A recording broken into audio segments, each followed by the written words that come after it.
Et les gars, bon, j'espère que vous allez bien. Donc aujourd'hui je vais attaquer donc au numéro 27 et 28 et vif au point double numéro parce que il y aura pas grand chose à faire. Enfin, dans le 27 pas grand chose, mais dans le 28 il y aura beaucoup plus de choses à faire. Et on va plutôt prolonger la coque à ce niveau-là et faire quelques agencements au niveau donc du reste de la suite. Donc voilà, voilà. Bon bah c'est parti, on y va. Let's go. Solo vive el día, revivir esos momentos que ya no encontramos, disfrutar de la vida. Donc, on va commencer directement par le numéro 27. Alors, dans ce numéro 27, on va retrouver donc différentes pièces qu'on va pouvoir voir tout à l'heure et à la fin. Ensuite, on va avoir donc le numéro suivant, donc des différentes étapes au niveau du montage. Donc, comme vous pouvez constater, c'est un numéro assez rapide. Donc, il n'y a que du vissage et etc. Donc, mettre une lampe. Voilà. Et ajouter une nouvelle section de la coque, donc ça va prendre encore beaucoup plus de... On va atteindre la quatrième, là, c'est ça, quatrième section. Donc ensuite on va voir au niveau de l'histoire de la destinée de Bismarck, on va voir donc les autres équipements techniques, donc la transmission des ondes et alarme, le système d'alarme, avec donc toujours de belles images d'archives, hein, comme on peut voir, la télécommande, etc. Donc un télégraphe, un indicateur. Voir donc les indications que l'on peut voir, donc c'est très bien documenté, franchement c'est vachement bien documenté. L'éclairage intérieur et extérieur, alors que franchement il n'a pas duré longtemps, il est très bien documenté, hein. Les feux de nave, donc les feux de poupe, les feux de proue, tribord, bâbord, etc. Et là où est-ce que ça se situe, les feux de une aussi, voilà, feu de gouverne. Donc voilà, donc tout ce qu'il y a au niveau des schémas, c'est assez intéressant. La partie donc du code signalétique donc de navigation de nuit. Arrière, machin, truc muche. Pleine vitesse, ralentir. Ensuite on a la partie donc des autres feux. Donc qu'est-ce qu'on aura à bord, donc des lanternes, etc. pour éclairer, etc. Ensuite on aura donc pour les navires de guerre, de légende de guerre, on va retrouver le croiseur allemand, léger allemand, donc on va retrouver le croiseur léger, le Regensburg, qui est en mer donc pendant la Première Guerre mondiale. Alors, franchement ça peut être sympa de le faire, je pense, en maquette celui-là, hein, franchement. Je pense qu'il peut être très sympa en maquette, soit en bois, en métal, mais il peut être très sympa celui-là. 3 cheminées, ça peut être cool. Et là, donc là on a d'autres, la marine impériale allemande, donc là le Emden, et son développement au fur et à mesure du temps, et son évolution bien sûr tout au long de ces années. La bataille navale donc célèbre, donc on va retrouver les batailles de la mer de Corail avec la fin tragique du Lexington. Donc voilà, Lexington à mon avis c'est côté américain, parce que les japonais ne sont pas des noms pareils. Et puis voilà. Donc ça va être une documentation intéressante avec toujours de belles images, très belles images. Et du coup au numéro 28 qui va s'enchaîner derrière, on va retrouver donc une section inférieure gauche de la coque, éléments de la structure du pont de la passerelle, la superstructure, les vedettes de combat et le Tsushima, guerre en Extrême-Orient. Je ne sais pas du tout ce que c'est. Et ensuite, donc, dans le prochain montage, voilà, donc on a différentes pièces qu'on va voir prochainement. On va retrouver donc différentes pièces. Une très grosse pièce. Oui, j'arrive à la sortir. Une très grosse pièce du coup de la coque, qui est beaucoup plus plate. On peut voir un peu la forme qui est en dessous. Ensuite, on a donc une jonction de pièces. On a donc pour la mettre en place la lampe dessus et l'éclairage qui se situe là. Donc des vis blanches, ça va être pour la partie de la structure, et l'autre des vis, je sais pas si les vis, on verra. Et l'autre donc c'est parti là pour les vis BP et les vis, ah oui BP, donc ça c'est pour plastique ça. Et l'autre donc pour les étiquettes, un B6. Bon bah on y go. On récupère donc notre belle pièce en métal. Oula, ça commence à faire son poids. On va le placer ici. Donc on va mettre déjà la première partie à l'intérieur dans ce sens-là. Et on va mettre donc deux vis AM de chaque côté, donc des vis dorées. Voilà, bon. Hop là, ça c'est fait. Hop là, on y va, on y va. On met bien sûr, comme d'habitude, un coup d'huile. On n'en réfléchit plus quand on le met dans du métal. Voilà.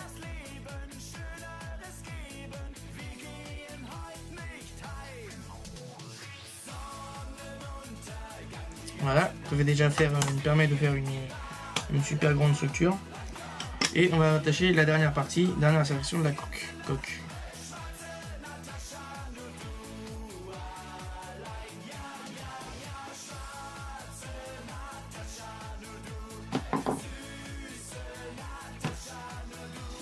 Et voilà, une belle longueur de fête. Franchement, ça nous donne... on commence à voir la longueur qui commence à grossir au niveau de la coque. Et franchement, ça donne une super belle coque. Je vais attaquer la suite là pour voir donc le reste. De toute façon, c'est ce qu'on va voir bientôt. Celui-là, je le remets de côté. On met la lampe.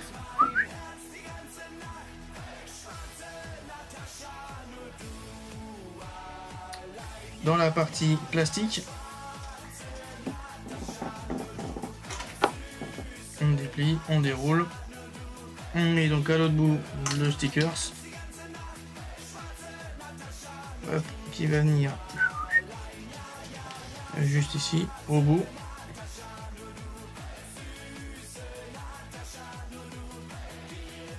Avec bien sûr l'écriture vers le bas.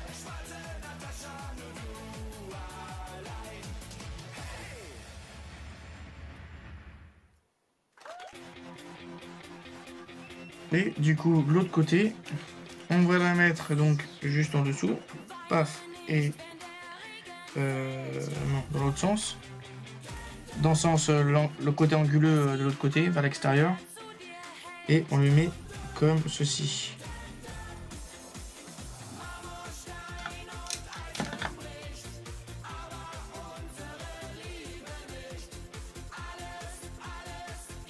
Et voilà. Et on va attacher ça sur la superstructure. Ça commence à en faire du câble. Hein. Là on a le B5, après on a le B6. Et après je sens que quand on va mettre tout ça sur la carte, ça va être sympathique. J'ai hâte d'attaquer la carte là. Même si on en est loin pour l'instant à mon avis. De mettre tout ça sur la carte de la superstructure. Enfin, du pavillon de main, etc. De tout l'ensemble qui va suivre derrière. J'ai pas trop envie de vous spoiler, donc je vous dis rien. De toute façon, vous avez pu voir un peu de ce qu'il y aura dans le prochain numéro. Donc là, voilà, hein, juste ici, on est juste là. Hein. Et voilà, et voilou. Voilou, donc ça c'est fait. On va voir, ils sont déjà faits en dessous, ils sont faits au-dessus. Maintenant, on va passer au suivant. Donc au numéro 28, c'était un numéro assez rapide. Solo vive el día, revivir esos momentos que ya no encontramos, disfrutar de la vida. Voilà, on passe au numéro donc 28. Dans le numéro 28, on va s'attaquer donc à une nouvelle section de la coque, donc, comme je vous le disais. Ensuite, on va faire de nouveaux panoplies, de nouvelles petites pièces qu'on va ajouter donc sur la superstructure. Et donc on va parler aussi de la superstructure dans le Bismarck avec donc la recherche de différentes solutions optimales. Donc apparemment il y a certains problèmes donc, sur le Bismarck qui ont dû se résoudre. Donc là on peut voir que ça a été photographié le 15 septembre 1940 donc sur l'Elbe. Ensuite on peut voir donc d'autres caractéristiques architecturaux donc avec aussi donc la passerelle principale. On va bientôt s'attaquer bien sûr, très bientôt. Et puis voilà. Ensuite on va retrouver donc la superstructure de l'avant et donc vers le pont supérieur, donc sur la passerelle intérieure du mât. Ici donc là on a une belle beau schéma donc toujours très bien détaillé donc de tout ce qui est au niveau du Bismarck. Et là c'est ce que l'on va s'attaquer actuellement, très prochainement. Donc dans les 4-5 numéros qui suivent, on va s'attaquer à ça. Donc plutôt dans le prochain numéro on va s'attaquer directement à monter en hauteur. Ensuite, on va attaquer donc la passerelle super inférieure de mât. Voilà, donc avec le vue de la passerelle, etc. Donc avec le blocos. Et voilà. Ensuite, on voit le mât d'arrière de signalisation. Sur la passerelle donc, du mât supérieur, donc c'est vraiment bien détaillé de tout ce qu'il y a dessus. Donc dans la passerelle des hauts, etc. Donc le capot rotatif, c'est ce qu'on verra plus tard. Très prochainement, donc là jusqu'au numéro 35, je sais qu'au numéro 35 on va monter un truc comme ça. J'ai jusqu'au numéro 35 actuellement, donc j'ai à peu près une vision d'ensemble de ce qu'on va monter. Les vedettes de combat, donc là on va retrouver la vedette allemande et d'autres vedettes, donc voilà, deux vedettes avec un biplan, un aéroglisseur biplan. Un aéroglisseur, ouais. Et puis voilà, donc avec les différentes évolutions de la technologie, ça va être quelque chose de très intéressant. Ensuite, on va retrouver du Tsushima, donc de la guerre en Extrême-Orient. Donc qu'est-ce qui s'est passé? Donc cette guerre-là, je la connais pas du tout. Donc apparemment c'est une guerre russo-japonaise. Bah oui, parce qu'avec un nom pareil, ça peut être que japonais. Et ensuite, donc, on va voir sur le fascicule 29. Alors là, je pense que je vais faire un fascicule unique parce qu'il va être long. Le pont inférieur du mât militaire et le pont de la passerelle supérieure de la superstructure et le croiseur. Donc voilà. Et ensuite, le pont. Hop, on est parti. Dans le numéro 28, et ben là, il y aura de la grappe. Il y aura un peu plus de boulot à faire. Alors, il y aura cette partie-ci du montage, une coque. Différentes grappes, une autre grappe avec donc la partie tribord et bâbord, comme on peut voir juste là, donc des transparents pour les lumières. Ici on a pas mal une petite panoplie de pièces, etc. qu'on va mettre du coup dessus sur la superstructure, et des vis bien sûr à AM, et donc d'autres pièces de la superstructure qui vont mettre dessus. Voilà. Qui eux disent ça, donc blindage, c'est ça, blindage bâbord et tribord. Voilà. Bon, on commence. Hop, on récupère donc notre fameuse coque. On prend toute cette partie là et on enfonce juste ici, là, comme ceci. Et hop, on va mettre du coup des vis de chaque côté là tout le long. 3 vis. Donc AM. D'abord on commence par le bas. Non, les 3 vis directement. Donc ça va être fait. Voilà. 2 vis déjà. Paf et paf.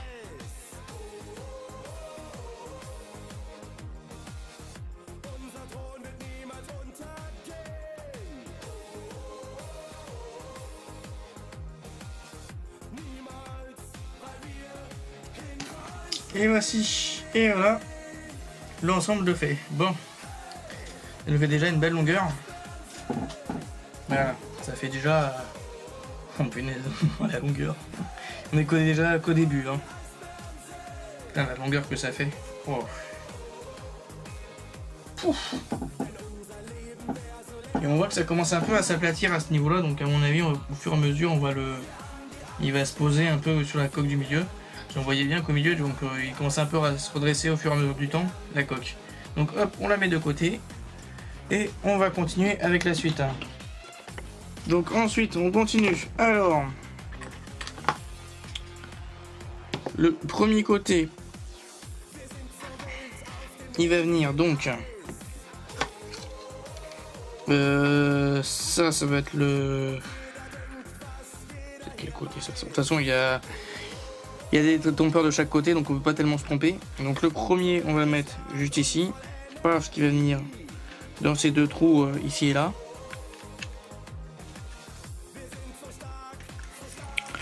On va mettre donc ici 3 points de colle de chaque côté, là et là.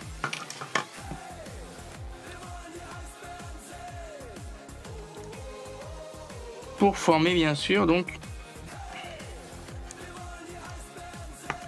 Donc voilà, on laisse comme ça sécher un tout petit peu. Je tourne la pièce. Et là, on va se mettre du coup à l'autre renfort. De l'autre côté, qui va aller donc ici.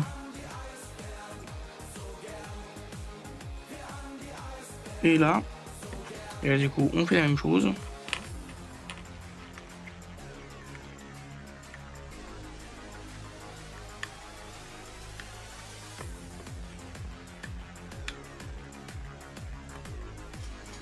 Donc voilà, on en fait deux et ensuite on continue. On va récupérer donc les pièces qui sont sur la plaquette H que l'on voit ici. Donc la H1 et la H2. Et du coup dans un premier temps on va récupérer du coup la H3. Ça la H3. On met... Alors là j'ai découpé la première partie, on va découper donc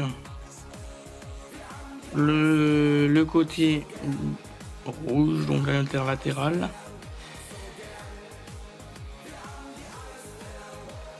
Merde, putain il s'est planté ce bordel là. Bon, et là, comme quoi ça c'est hyper fragile hein, ce machin là.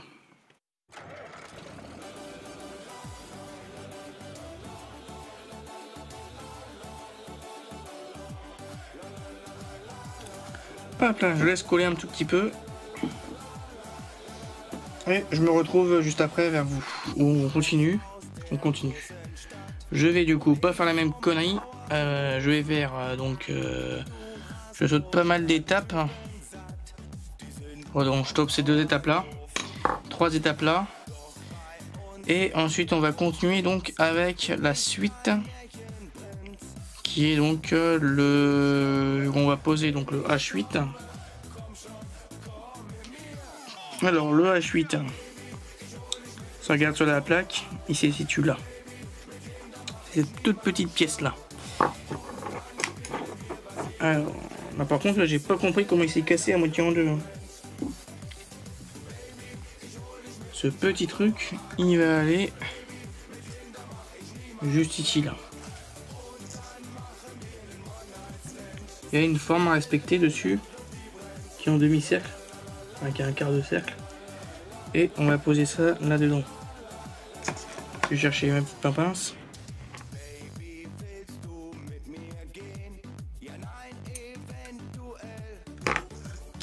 On va faire ça au doigt. Hein. Donc dessus, il y a un quart de cercle. Et du coup, il faut mettre ce quart de cercle dans le quart de cercle.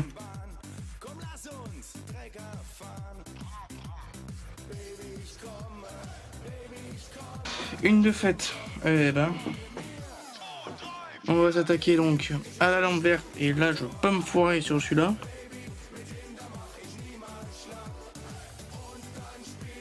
Donc je pense que la rouge est faite. Oh punaise, bon bah elle s'est cassée encore en deux. Ça va être tendu ça.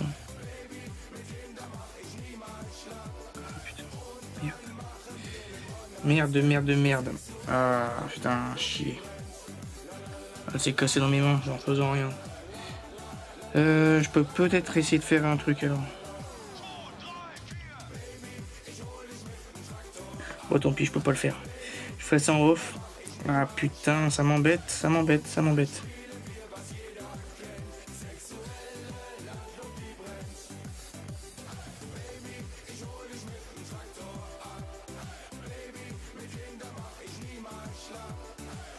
Voilà, on récupère l'autre côté. Je vais tenter de ne pas le casser celui-là cette fois-ci. On va mettre... Oh j'ai eu peur. Oh j'ai eu peur. On va mettre du coup l'autre côté parce que celui-là il est planté pour l'instant. Merde, ça fait chier. J'ai foiré ce merdier. Je sais trouver une parade, j'ai une idée en tête, mais bon.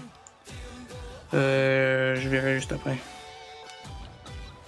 Faut juste que pas que je foire celui-là. Donc celui-là, on le met bien sûr dans le sens, dans ce sens-là. Alors je sais pas trop s'il faut le coller ou pas.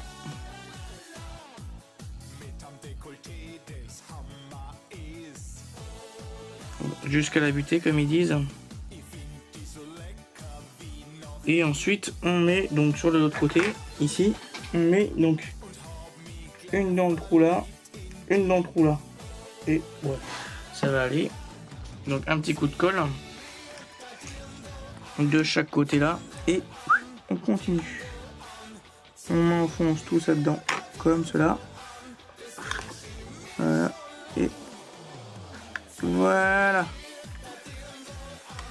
Ça c'est fait. Voilà, voilà.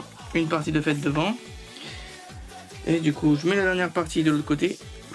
Ok. Ok.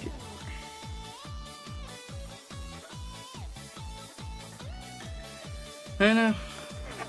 Donc celui-là, on met dans ce quart-là. Paf. Et on continue.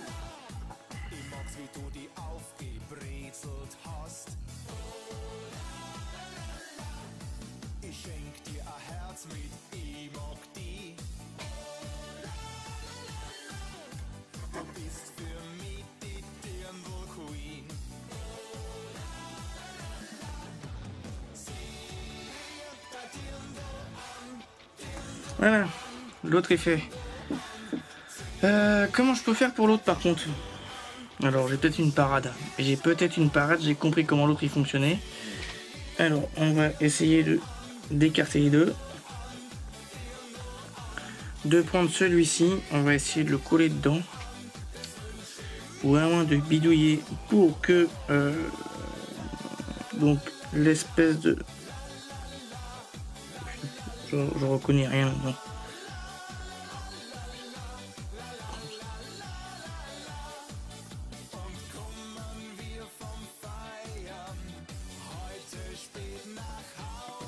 Est-ce que c'est dans le bon sens ou pas?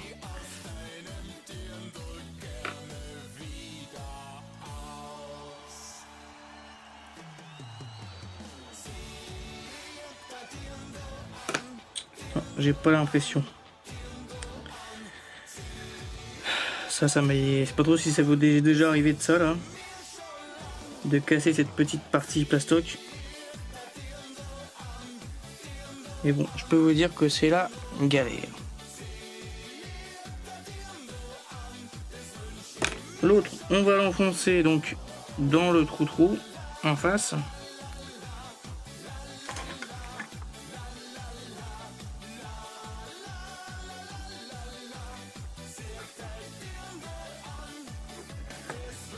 S'il veut bien rentrer. Et là, on va mettre donc 2 points de colle, un ici et un ici. Et on va faire donc la suite qui va aller de l'autre côté.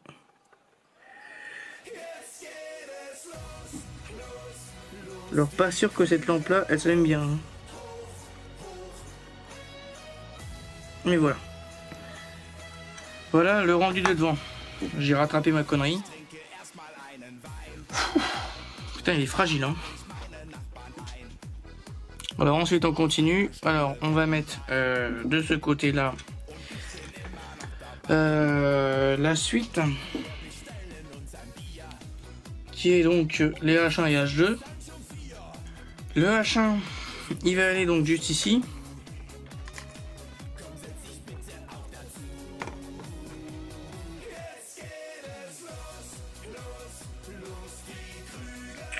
Plus sa percapillarité. Et hop, avec bien sûr les 2 papates vers le bas. On peut avoir mis donc c'est comme ça. On le laisse sécher un peu. Et ensuite on va s'attaquer à celui-ci là. Il va se mettre de ce côté là. On va y mettre donc les papates toujours vers le bas. Alors je regarde un peu de l'autre côté aussi. Voilà.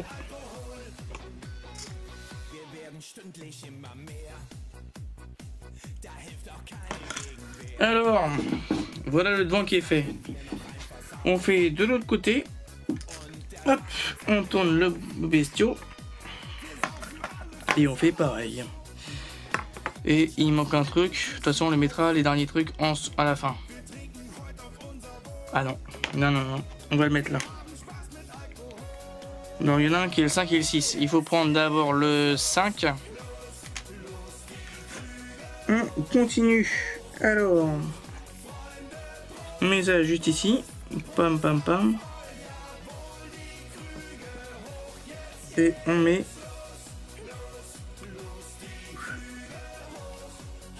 comme cela.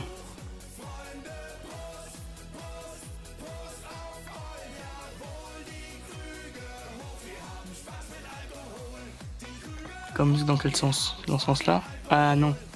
C'est ça. Attends, c'est dans le bon sens là? Non, c'est pas le bon. C'est l'autre côté. Et hop, on met de l'autre côté et on continue.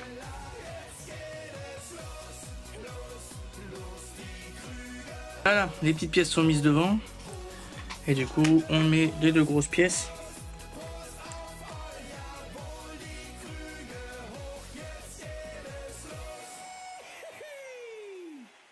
Donc voilà les deux pièces de mise, hein, on peut voir. Et ben, ça donne un beau petit volume tout ça. Hein. Et ben voilà, donc ça termine du coup ce numéro. On a monté du coup une partie de la coque, on a monté donc les deux parties rétro-éclairées. J'espère que ça va pas trop foirer au niveau de l'éclairage. On verra bien ça au fur et à mesure du temps, quand on mettra l'éclairage en route. Et puis voilà. Bon, et ben du coup j'espère que du coup ce numéro, double numéro 27 et 28 vous aura plu. Donc on va pouvoir continuer derrière par la suite. Bon bah let's go, hein, on va voir la suite. Donc de toute façon pour le 28, une grosse partie de la superstructure. Bon, allez hop, je vous laisse. On se retrouve pour la conclusion. Voilà, arrivé à la fin donc, de ce numéro double du Bismarck. Et on a monté donc deux parties. On a monté donc hop, la suite F1, enfin suite de la coque, qui commence à bien peser au bras là.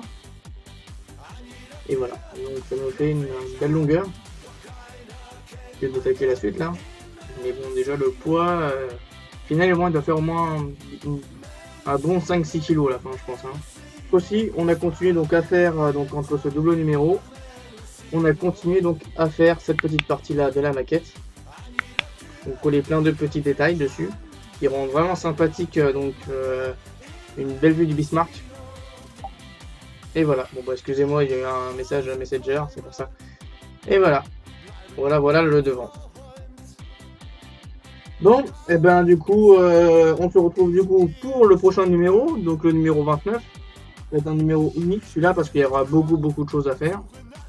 Voilà, bon. Allez, on se retrouve tout à l'heure. A plus, toutes.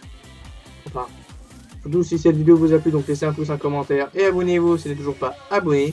Et moi du coup, bah, on se retrouve du coup pour la prochaine, numéro 28.